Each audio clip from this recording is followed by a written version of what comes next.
This video is going to walk you through a couple of the functions that are created inside of the project template that's created by the new project function from the qdap package.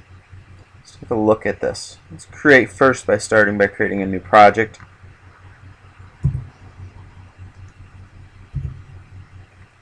And there we see it on the desktop.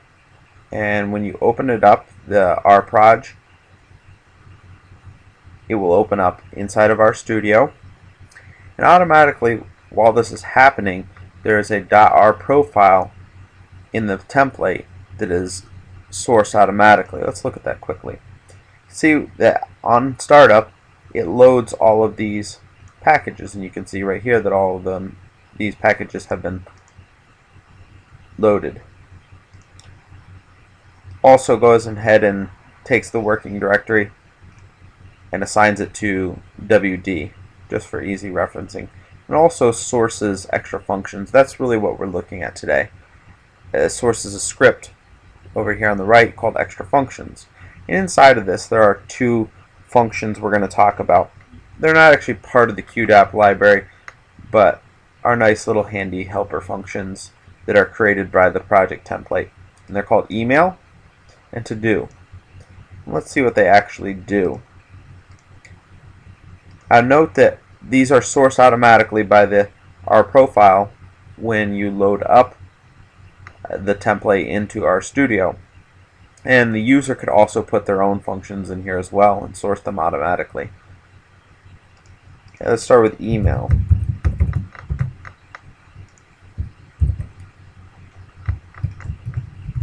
And we see that it has printed out several email addresses.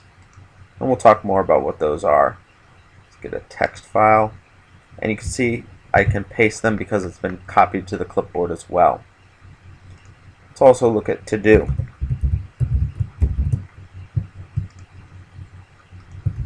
See right here it says task to complete and task number 1. Let's talk a little more about what these functions actually do. Let's first talk about email. And what this function is doing is referencing a script found in the correspondence directory here to the right. I'm going to click on that, and it's referencing this contact info script.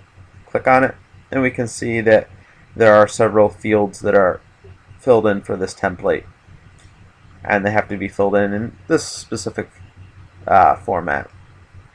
Say we have the lead researcher, call him John Smith. Maybe that's your client, and he has an email. You fill in that information. Let's say you're the analyst. I'm going to fill in my own information for that. And we'll fill in my email address.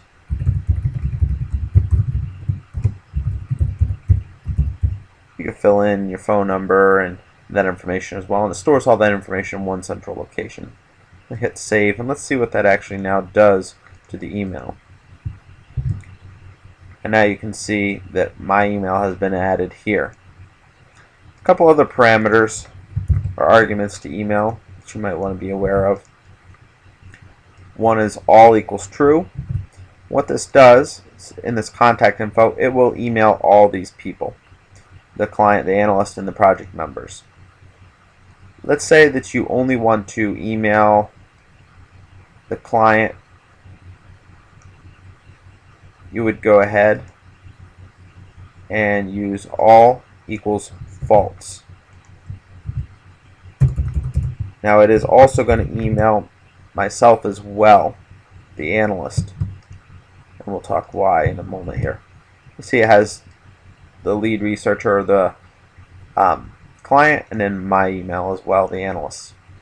And the reason it is emailing me as well, or grabbing my email, is because I have CC here equals true, and that stands for carbon copy equals true. If we set that to false, it will give you just the client's email address and copy it to the clipboard. And this is nice for emailing people and sending out, say, Google Docs or a Dropbox information, things like this, to just house all people's demographic information in one location and be able to grab that. Now the email only grabs emails. You could see that maybe you could do the same thing for phone numbers or Skypes, that sort of thing. Let's now look at the to-do. The to-do function again gives you tasks that you've completed or that you need to complete. Let's look at what's being sourced here. Come over to our main project directory and you come down to the to-do script here at the bottom and we load it. And it gives specific directions on what you need to do. Use hanging indent. So let's say task 1 that is really long and some more. Task 2, get some cookies. Task 3, destroy all robots. And task 4, grab articles. And let's save that. Now let's see what the to-do function will generate for us here. And you can see that it has presented those tasks that we need to complete still. 1 and 2, we could line it up with 3 spaces here and it may look a little nicer if that matters to you. Okay? Now, let's look at the few, or at least one parameter of to-do. Come up to to-do and we can see report completed. And let's see what that means.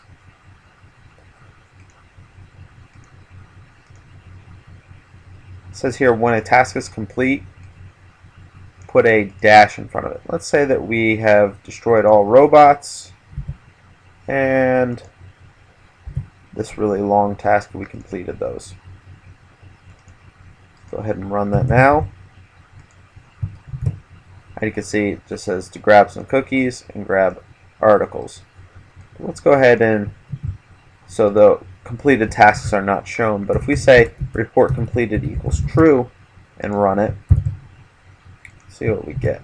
It says here task to complete, get some cookies, grab articles, and these ones have been completed. These are just a few two functions that are added to the extra functions here, and the user may add their own. They're sourced on the startup of the project template that's created by a new project in the qdap package.